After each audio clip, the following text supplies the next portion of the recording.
새 주 첫날 신년 예배 참석하신 여러분, 주님의 이름으로 다시 한번 환영합니다. 그리고 축복합니다.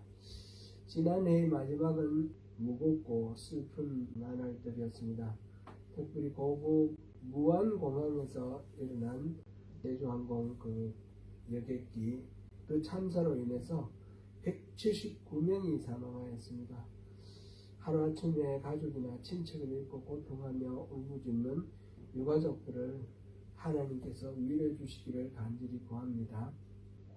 우리 잠깐 30초만 우리 묵념으로 침묵으로 잠깐 기도하고 그분들의 영혼을 주님 받아주시고 그 유가족들을 위로해 주시도록 하나님께 간구하겠습니다.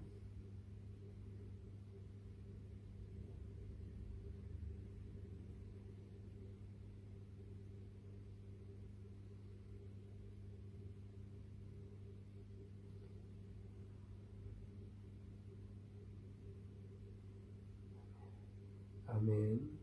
새해가 되었지만 무거운 뉴스는 여전히 우리를 누릅니다.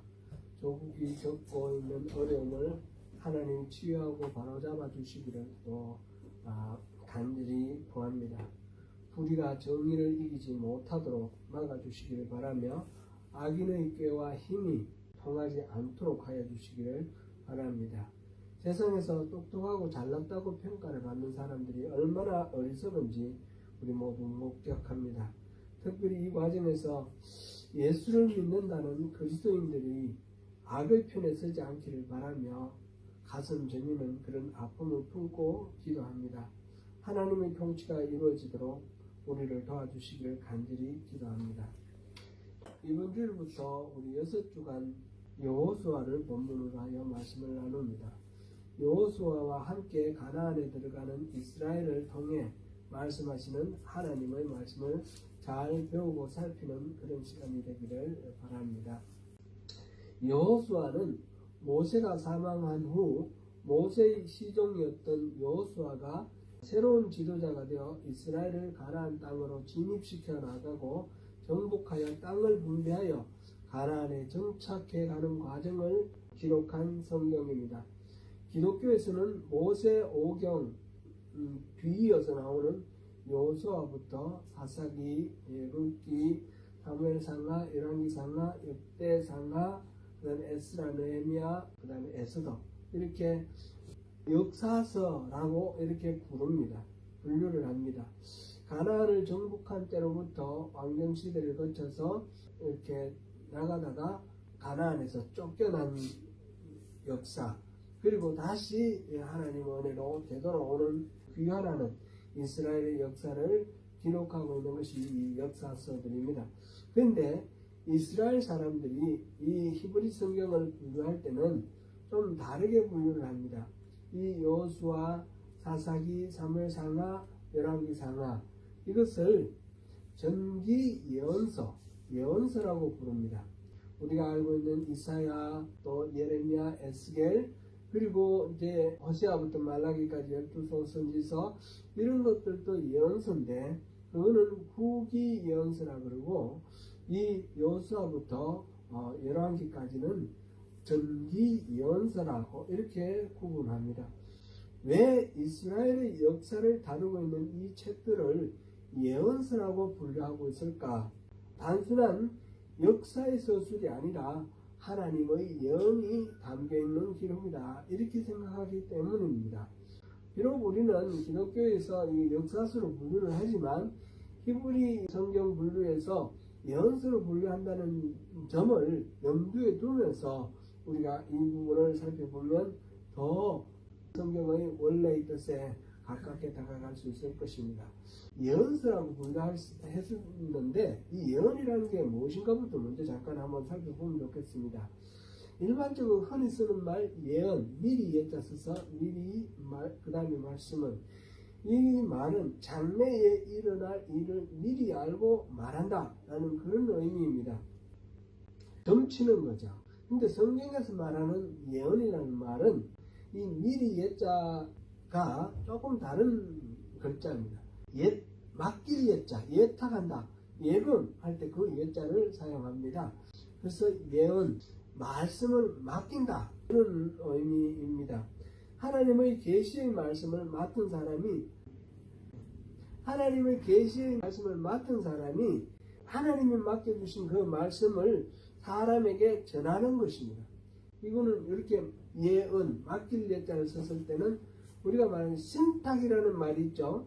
하나님이 이렇게 위탁하는 그런 신탁이라는 말하고 같은 의미로 이렇게 이해하면, 비슷한 의미로 그렇게 이해를 하면 되겠습니다. 그래서 성경에서 말하는 예언은 장래에 일어날 일을 말하는 것이 아니라 하나님이 맡겨주신 말씀을 말하는 것이다. 그래서 영어로 보면 prophecy, pro라는 말도 앞이라는 뜻이고, 또는 foretell, 미리 말한다, 이렇게 for라는 말도 앞선다, 이런 말이 있고요. 이런 말들은 미리라는 말이 이렇게 있어서 장래를 예언한다, 그런 미리 말한다라는 그런 뜻으로 우리가 이해하기 쉬운데, 그런 것보다는 하나님께서 이 보면 내용을 보면 역사서도 포함되어 있지 않습니까? 그럼 과거의 일입니다. 과거의 일에 대해서 하나님이 하시는 말씀이에요. 그리고 현재의 일도 있습니다. 현재에 대해서 말씀하시기도 하고, 또 미래의 일도 있습니다. 시제는 과거나 현재나 미래이지만 이거 다른 사람들에게 말하기 전에 어떤 특별한 사람, 예언자, 선지자라고 말하는 사람, 이 사람들에게 하나님의 말씀을 먼저 맡겨서 이 사람들이 말을 한다. 그래서 미리라는 말의 의미는 시제의 미리가 아니라 다른 사람들이 알고 있기 전에, 그런 의미로 우리가 이해를 하면 되겠습니다. 그래서 예언이라는 말은 계시다, 하나님의 계시다, 이렇게 생각을 하고 말씀을 보면 되겠습니다. 이번은 매일성경 서두에 소개된 그 전성민 교수가 쓴 요수아 어떻게 읽을 것인가 하는 그 아티클은 여러분 꼭 한번 읽어봐 주시면 고맙겠습니다. 그렇게 하면 이 요수아를 이해하는데 훨씬 도움이 되실 겁니다. 아주 제가 읽어보니까 잘 쓴 그런 아티클입니다. 우리는 요수아를 읽으면서 당혹함을 느낄 때가 있습니다.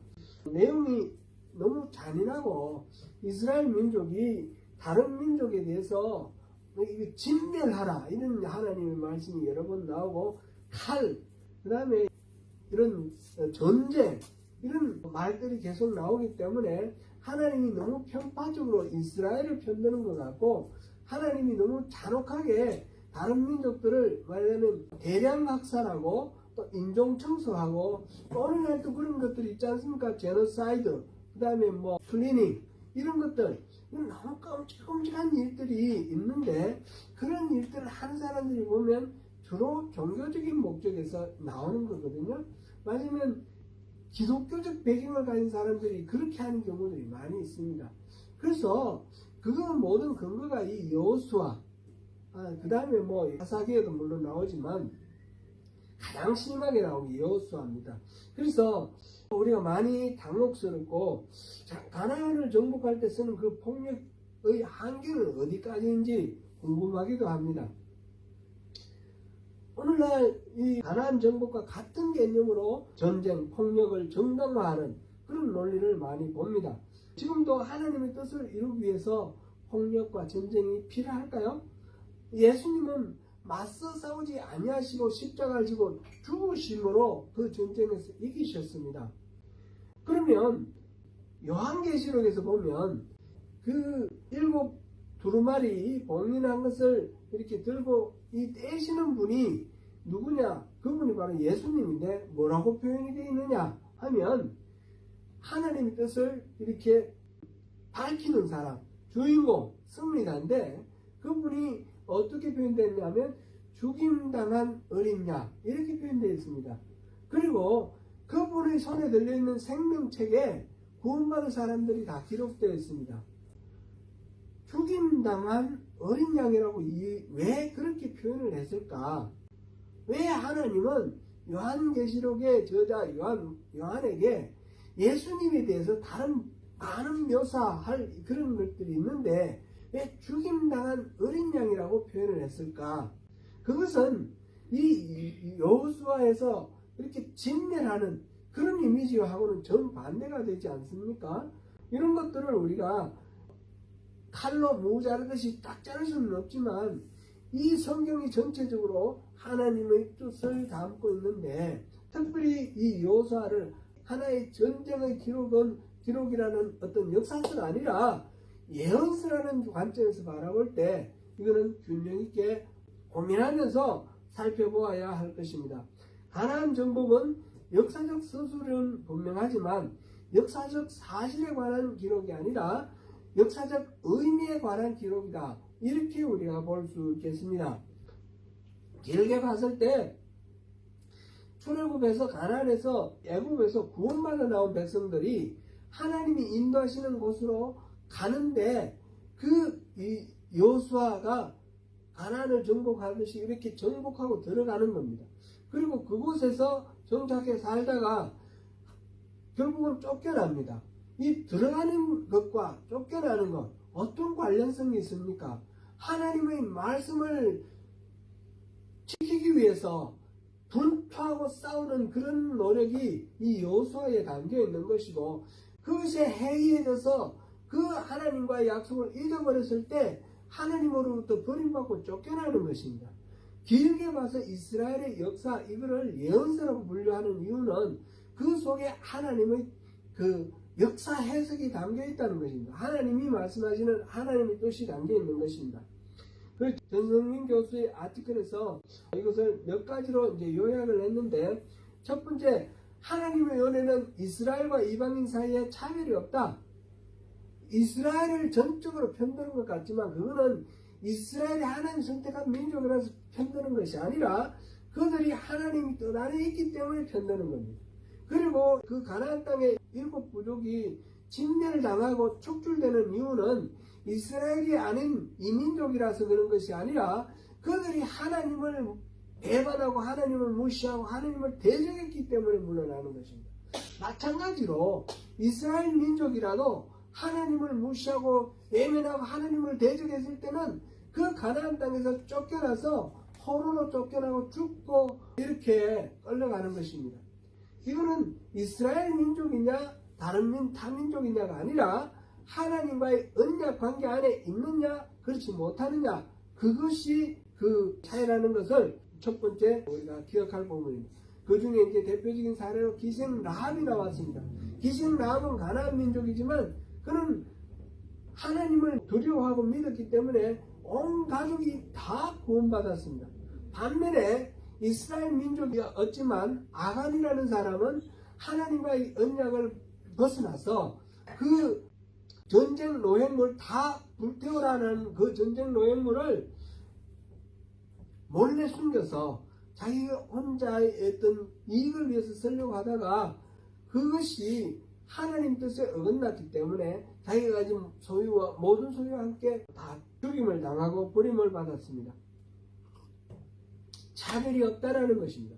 이 민족이기 때문에 옹호하신 것이 아니라 하나님 뜻 안에 있어야 된다는 것을 말하는 거죠. 두 번째로는 언약을, 이거는 이제 같은 첫 번째 연장선에서 언약을 어긴 이스라엘은 쫓겨나는 가나안과 똑같이 취급을 받았다는 것입니다. 여리고성을 함락시킨 이스라엘이 그 다음에 아이성이라는 작은 성에 공격을 했다가 패배를 합니다. 그 이유는 뭡니까? 이 여리고성에서는 하나님의 말씀대로 싸웠고 아이성은 하나님하고 상관없이 자기들 생각대로 싸웠기 때문에 패전을 했습니다. 그 다음에 세 번째로는 이 여호수아는 전쟁을 기록한 책인데 전쟁이 중심이 아니라는 겁니다. 하나님의 말씀에 순종하느냐 순종하지 않느냐, 순종이 중심이라는 그런 것입니다. 그들이 순종을 하지 않았을 때 망하고 끌려갔습니다. 이 전쟁을 가나안 땅 정복 전쟁을 통해서 땅을 나누어 봤는데, 그래서 전쟁을 통해서 기업을 받았다. 헤리티지, 헤리티지, 유산, 보물, 그거를 받았는데, 그럼 전쟁을 통해서 땅을 나누면서 받는 것 같은데, 실제로는 하나님의 말씀에 순종했기 받았다는 것입니다. 이거는 나중에 예수님께서 산상수훈에서 팔복에서 온유한 자는 복이 있나니 그들이 땅을 기업으로 받을 것이라 그랬습니다. 그 온유한 사람이 기업으로 받는다고 그랬습니다. 이거는 전쟁으로 받는 것이 아니라 온유함으로 받는 것입니다. 이것이 서로 배치되는 말이 아니라 그 속뜻은 같다라는 것을 우리가 생각해야 되겠습니다. 그리고 이 땅은 어디까지나 하나님이 진짜 주인이시고 소유권을 이렇게 맡기시는 하나님의 선물입니다. 그래서 이 선물은 하나님 주신 것이기 때문에 이 소유권보다 이것을 사용하는 사용권이 더 우선한다, 그런 것입니다. 그리고 마지막에 여호수아가 보별선거를 통해서 결국은 이스라엘 사람들이 순종할 것을 촉구합니다. 나는 선택했다. 나는 여호와를 나의 신으로 섬기기로 선택했다. 여러분들은 여러분들 마음대로 하라. 그렇게 말을 했는데 그 말은 마음대로 하는 뜻이 아니라 여호와를 우리 주님으로 섬기자, 그런 이야기죠. 그래서 여호수아는 역사서 전체 히브리 성경 예언서의 맥락에서 하나님의 말씀에 순종하라는 메시지를 전하는 그런 예언서다라는 것을 우리가 염두에 두면 좋겠습니다. 여호수아 내용으로 들어가겠습니다. 들어가서 이 여호수아는 보면 모세의 죽음으로부터 시작합니다. 출애굽하여 광야 40년 동안 이스라엘을 이끌었던 영도자 모세가 죽었습니다. 모세가 살아 생전에 요단강 동쪽에서 아모리 왕 시온과 또 바산왕 옥을 쳐서 정벌하고 죽이고 그 땅을 차지했습니다. 이건 민수기 21장에 나오는 이야기고 신명기 2장에 나오는 이야기입니다. 그리고 그 땅은 루벤 지파, 갓 지파, 그 다음에 므낫세 반 지파가 이렇게 땅을 분배받았습니다. 모세가 죽은 후에 모세의 시종이었던 눈의 아들 여호수아가 이 모세의 지위를 이어가는데, 이것은 실제로 미리 이미 가나안 땅에 모세 스스로가 들어갈 수 없음을 알고 여호수아를 후계자로 세웠습니다. 그것은 민수기 27장에 나오는 이야기죠. 이제 하나님께서 여호수아에게 요단강을 건너 가나안 땅으로 하나님이 주시는 땅, 하나님이 그들 조상에게 약속한 그 땅으로 들어가라고 명령하십니다. 6절 말씀을 세 번역으로 제가 읽어드리겠습니다. 6절 말씀 한번 띄워주세요. 6절 말씀 같이 한번 읽어봅니다. 먼저 시작. 강하고 담대하라. 너는 내가 그들의 조상에게 맹세하여 그들에게 주리라 한 땅을 이 백성에게 차지하게 하리라.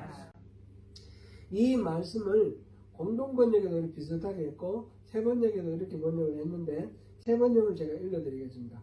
굳세고 용감하여라. 내가 이 백성의 조상에게 주기로 맹세한 땅을 이 백성에게 유산으로 물려줄 사람이 바로 너다. 이게 중요한 말이죠. 하나님이 조상들에게 약속하신 일을 오늘날 이 땅에 이루게 하는 이 하나님 주시는 이 사명을 받아 감당할 사람은 다름 아닌 바로 너다라는 겁니다. 여호수아 너다. 여호수아의 사명이 바로 하나님이 약속하신 가나안 땅을 이스라엘 백성이 받아 누리게 하는 일이라는 것이고, 그 사명자가 여호수아 자신이라는 사실입니다.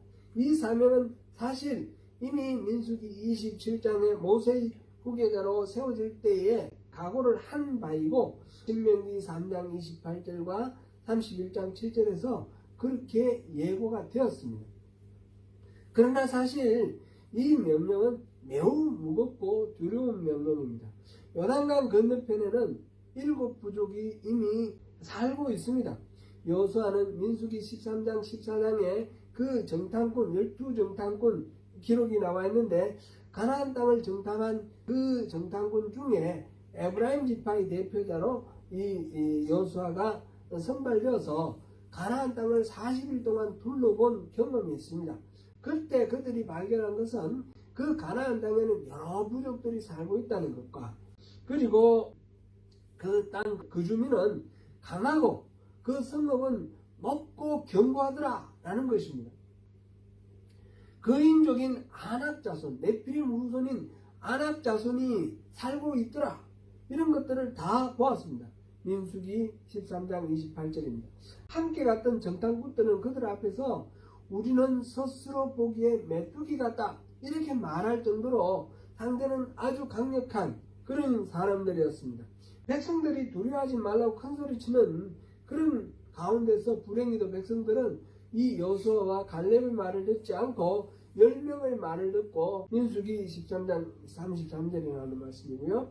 반면에 그때 여호수아와 갈렙 두 사람은 결과는 똑같지만 그러나 하나님께서 함께 하시면 오히려 그들은 우리의 먹이다. 개역개정에서는 우리의 밥이다. 이렇게 말하죠. 그들은 우리의 밥이야. 우리의 먹이야. 그러니까 두려워하지 말자. 이러면서 그렇게 말을 했습니다. 다만 여기서 차이점이 뭡니까? 객관적인 상황 분석은 같은데 차이점은 갈렙과 이 여호수아는 하나님이 함께 하시면이라는 단서를 달았습니다. 하나님 기뻐하시면, 하나님이 함께 하시면. 그 좌절하고 하나님을 원망하며 불평하고 그렇게 했습니다. 그 벌로 이스라엘은 광야에서 40년을 떠돌게 되었습니다.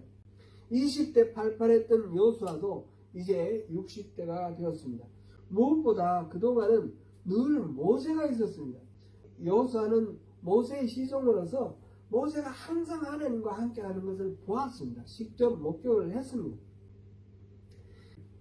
그래서 모세가 기도하면 하나님 응답해 주시고 마치 친구처럼 그렇게 친밀한 관계 가운데서 하나님 뜻을 받아서 이스라엘 백성들을 이끄는 모습을 보았는데 이제 그 모세가 죽었습니다. 모세가 하던 일을 여호수아가 지금 감당을 해야 합니다. 알 수 없는 미지의 땅을 향해 나아가는 이 길에, 이 정복의 길에 기둥같이 믿었던 모세가 없는 상황에서 여호수아가 이 많은 백성들을 이끌고 적들과 함께 싸우는 그 길로 나가야 한다는 것이 얼마나 불안하고 두렵겠습니까? 우리의 앞길도 그렇습니다. 어떤 일이 어떻게 벌어질지 알 수 없습니다. 2025년도는 한 번도 겪어보지 못한 시간입니다. 새로운 시간, 새로운 상황으로 우리가 걸어가야 합니다. 송구 영신 예배 때 하나님이 우리에게 주시는 사명에 대한 말씀을 살펴보았습니다. 하나님은 언제나 우리를 보살펴 오셨습니다. 우주 만물을 만드신 그 하나님께서 말할 수 없이 크고 위대하신 그 주님이 보잘것없는 나를 만드시고 나를 살게 하기 위해서 이 대자연을 만드셨다는 사실 얼마나 놀랍습니까? 그뿐 아니라 나를 그래도 하나님을 알지 못하는 나를 건져내기 위해서 독생자를 아낌없이 내주시고 나를 자녀 삼으셨습니다. 이 놀라운 하나님께서 우리에게 사명을 주셨습니다. 그것은 이 땅의 만물을 다스리라는 것입니다. 우리의 앞길은 캄캄하고 어둡습니다. 어떤 것도 투명하게 보이지 않습니다. 두려움이 없을 수 없습니다. 우리 조국의 상황도 불투명합니다. 어떤 미친 한 사람이 전쟁놀이 한 것처럼 그렇게 말하는 사람도 있지만 가만히 들여다보니 군대 조직 구석구석까지 뜻을 같이 한 사람이 있고 정부의 구석구석에 동조한 사람이 있습니다. 지금도 그를 영웅으로 떠받들며 계엄이 불가피했다고 하면서 내란을 옹호하는 세력이 있습니다. 수많은 인명이 희생될 뻔했던 계엄을 정당화하면서 지금도 체포영장을 들고 온 공수처와 경찰을 향해 발포하라고 부추기는 사람들이 있습니다. 그들 중 중심이 되는 사람들이 그곳에서 태극기와 성교기를 들고 또는 때로는 이스라엘기를 들고 그곳에서 부르는 노래가 군가 아니면 찬송가입니다. 교회에 다니는 할아버지 할머니들이라는 사실이 가슴 아픕니다. 만약 아직도 제압되지 않고 그 내란을 뒤집는 데 지금 제압하는 데 성공하지 못하면 그들이 다시 일어나서 내란을 성공한다면 이들의 부추김 속에서 또 4.3 제주사건이나 또는 5.18 그 광주민주운동 그때와 같이 수많은 생명을 학살하는 그런 일이 또 벌어질지도 모릅니다. 그러므로 정의가 승리해야 합니다. 우리 교회 또한 2025년 앞날이 불투명한 것이 많이 있습니다. 두려움이 있을 수 있습니다. 두려움에 주저하고 있는 여호수아에게 하나님이 반복하여 말씀하십니다. 강하고 담대하라. Be strong and courageous. 6절, 7절, 9절에서 반복하여 말씀하십니다. 내 평생에 너를 능히 대적할 자가 없으리라. No one will be able to stand against you.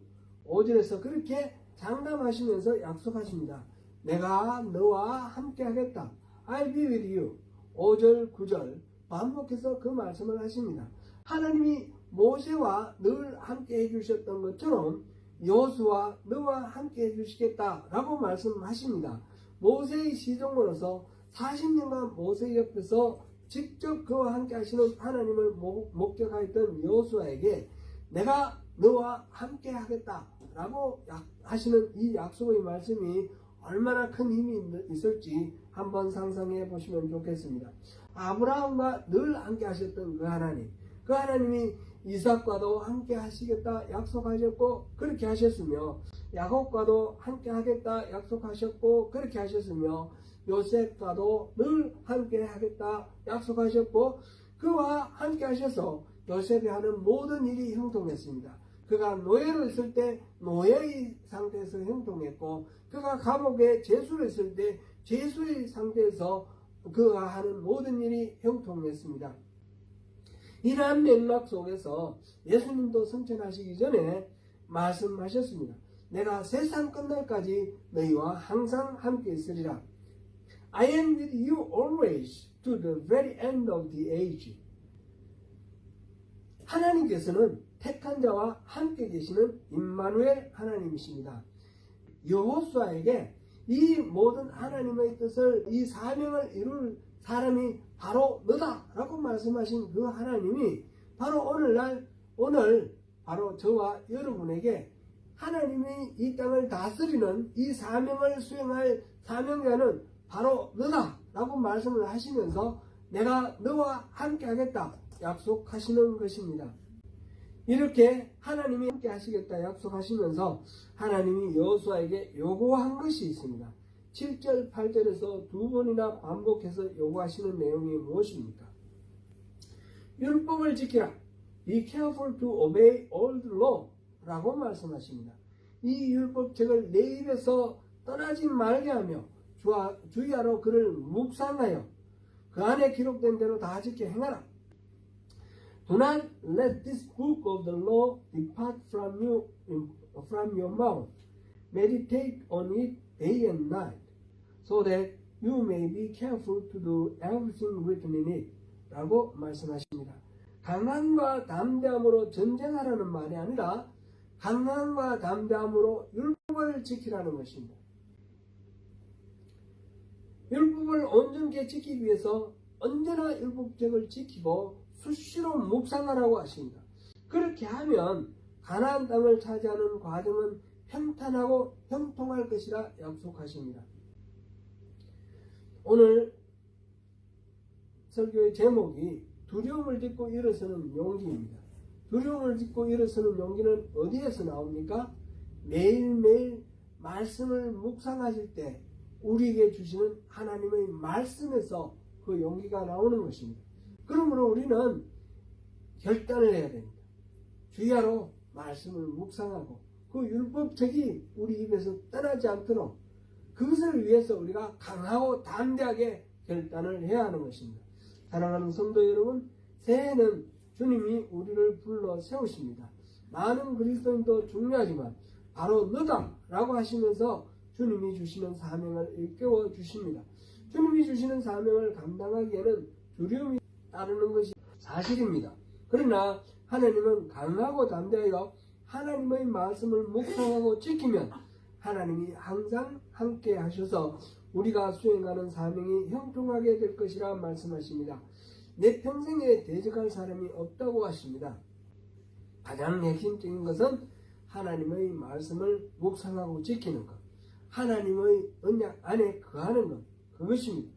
믿음으로 구원을 받느냐 행함으로 구원을 받느냐 라는 그런 논쟁을 하면서 이것을 분리해 놓고 믿음으로 구원받는 것이니까 행함은 별로 중요하지 않다 이렇게 말하는 것은 문제가 있습니다. 하나님은 말씀을 묵상하고 지키기를 원하십니다. 그것은 행함 자체 그것이 공덕이 쌓이는 것이 아니라 하나님과의 언약 관계 안에 있다라는 말입니다.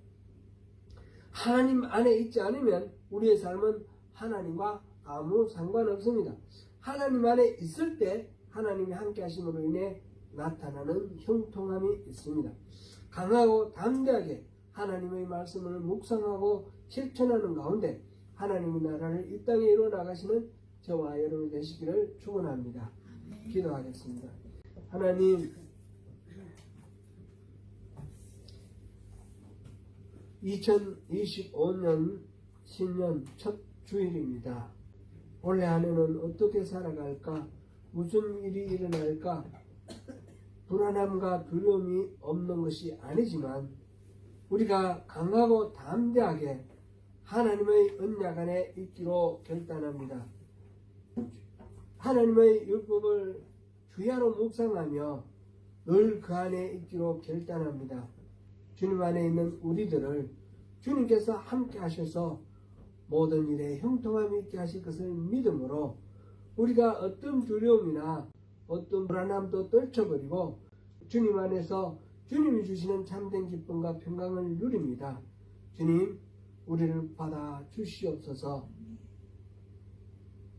예수님 이름으로 기도드립니다. 아멘.